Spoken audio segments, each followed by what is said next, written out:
I'm leaning towards that statement na parang factory sila ng fake news, pati yung mga data nila, pati yung mga rally nila para talagang parang ang tawag dito, parang literally factory ng fake news kung baga. Tapos pag hinold sila accountable ng tao, kakambyo naman sila na joke lang daw yun. Parang nagmumukha tuloy silang joke eh.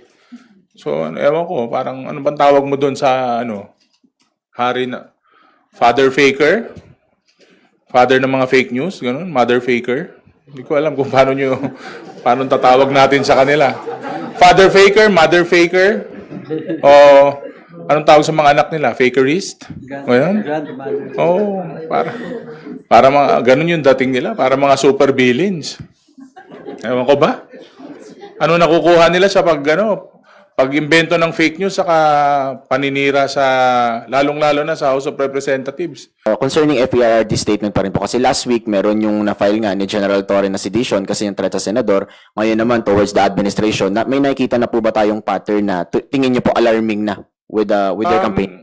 I'm sure it will intensify sa kampanya kasi nga po ang contenders lang naman dun sa grupo nila is parang isa, dalawa.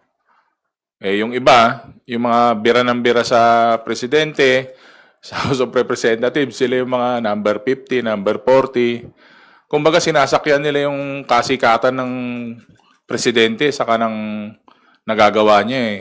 Parang wala lang, sumasakay sila, naninira sila. Hindi naman sila umaangat sa survey. Ang problema puro paninira naman. Plataforma kaya ilatag nila. At hindi paninira, tignan natin, baka umangat ng konti sa survey, mas maganda. Kasi ang tao, naghahanap ng resulta yan, naghahanap ng magandang plataforma yan. Kahit naman sa lugar, sa probinsya, sa school government, kailangan na ilalatag mo, plataforma, hindi yung, andiyan ka na naman, tuwing kampanya.